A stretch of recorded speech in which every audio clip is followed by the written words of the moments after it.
Assalamualaikum warahmatullahi wabarakatuh, sahabat beriman. Ada 25 kisah Nabi beserta mukjizat yang dimilikinya atau perjalanan dakwanya di jalan Allah yang biasa kita dengar. Di antara kisah-kisah Nabi tersebut terdapat kisah Nabi Idris alaihissalam yang pernah merasakan kematian, pernah mengunjungi neraka, dan juga mengunjungi surga. Saat mengunjungi surga, ia tak mau lagi keluar dari surga tersebut. Penasaran dengan kisah Nabi Idris tersebut? Nabi Idris alaihissalam adalah utusan kedua setelah Nabi Adam alaihissalam. Beliau hidup sekitar 345 tahun di bumi. Idris berasal dari kata darasa yang artinya belajar. Sesuai dengan namanya, ia mempelajari dan memahami berbagai jenis ilmu pengetahuan. Nabi Idris adalah manusia pertama yang menemukan alat tulis sekaligus yang bisa memahami tulisan dalam sejarah manusia. Tidak mengherankan jika beliau menguasai ilmu perbintangan atau ilmu falak, merawat kuda, atau bahkan menguasai matematika yang sebagian orang menganggapnya susah. Nabi Idris tak hanya dikenal cerdas dan cinta akan ilmu pengetahuan, tapi juga menguasai seni menjahit.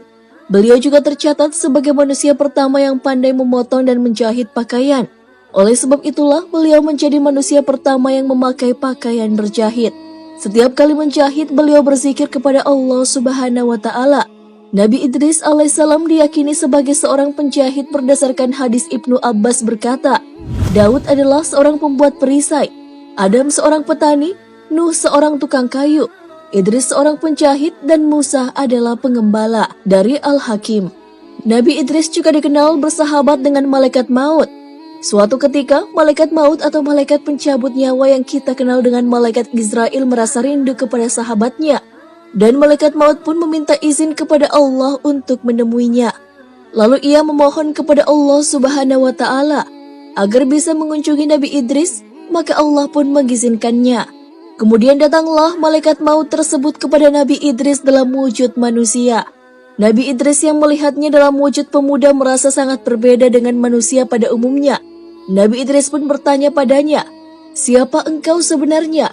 Malaikat maut pun menjawab, "Saya adalah malaikat maut." Idris pun kembali berkata, "Apakah kamu datang kepadaku sekedar untuk berkunjung ataukah dalam rangka untuk mencabut ruhku?"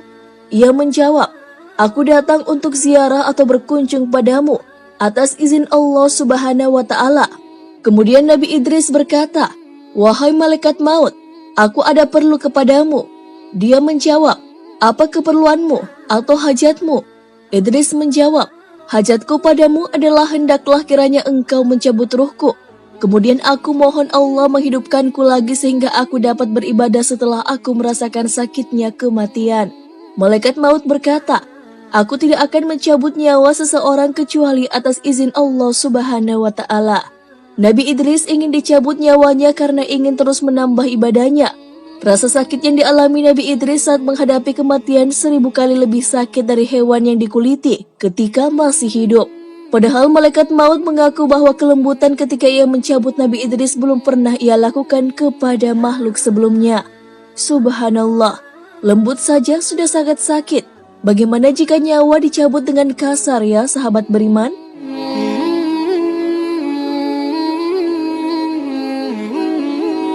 Setelah dicabut nyawanya, Nabi Idris pun dihidupkan kembali. Dikisahkan setelah Israel meminta izin kepada Allah, maka dicabutlah nyawa Nabi Idris pelan-pelan. Lalu ia pun meminta untuk ditunjukkan seperti apa neraka dan bagaimana bentuk siksaannya. Ia berharap dengan mengingat siksa neraka maka itu akan membuatnya semakin tekun beribadah. Setelah mendapatkan izin dari Allah, Israel membawa Nabi Idris ke neraka. Dia merasakan panasnya api neraka dan sakitnya siksaan di neraka.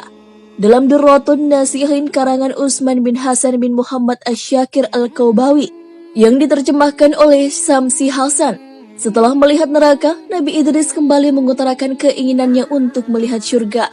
Malaikat maut berkata, "Bagaimana mungkin aku membawamu ke surga tanpa seizin Tuhan?" Allah memberikan wahyu kepada malaikat maut agar membawa Nabi Idris ke surga. Nabi Idris melihat surga dan segala macam kenikmatan yang ada di dalamnya, berupa kerajaan yang besar, anugerah yang agung, pepohonan dan buah-buahan. Idris berkata, "Wahai saudaraku, aku telah mengalami sakitnya kematian, melihat dahsyatnya siksa neraka Jahim dan keterkejutan melihatnya. apakah engkau berkenaan memohonkan kepada Allah agar mengizinkan aku masuk ke dalam syurga dan minum airnya, supaya hilang bekas sakitnya kematian dan keterkejutan melihat neraka jahim?" Lalu malaikat maut memohon kepada Allah agar kiranya berkenan memberikan izin kepadanya masuk ke dalam syurga dan keluar kembali. Maka Nabi Idris masuk ke dalam syurga. Ia berkesempatan berjalan-jalan di dalam syurga yang diiringi oleh pelayan syurga. Pelayan syurga adalah bidadari cantik, jelita, dan pemuda yang tampan. Mereka memperlihatkan tingkah laku yang sopan saat berbicara. Nabi Idris tiba-tiba ingin meminum air yang ada di syurga. "Bolehkah saya meminumnya?" Airnya kelihatan sejuk dan segar sekali. Malaikat maut pun mengizinkannya dan berkata, "Silahkan minum. Inilah minuman untuk penghuni syurga." Pelayan syurga pun datang membawa segelas air minum yang wadahnya dari emas dan perak. Beliau pun meminumnya dan sangat bersyukur bisa menikmati minuman yang segar dan sangat enak itu. Tibalah waktunya keluar dari syurga. Saat di syurga, beliau menaruh terompah atau alas kakinya yang berupa sepasang sandalnya di bawah sebuah pohon di antara pohon-pohon syurga. Lalu dia keluar dari syurga.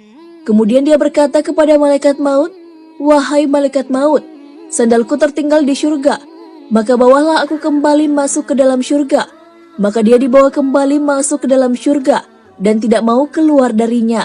Nabi Idris alaihissalam pun berkata, "Saya tidak mau keluar dari syurga ini. Saya ingin beribadah kepada Allah sampai hari kiamat nanti." Malaikat maut berteriak, "Wahai Idris, keluarlah." Idris berkata, "Aku tidak akan keluar karena Allah telah berfirman, tiap-tiap yang berjiwa akan merasakan mati. Kemudian hanyalah kepadaku kamu dikembalikan." Quran Surah Al-Ankabut ayat 57. "Dan aku telah merasakannya."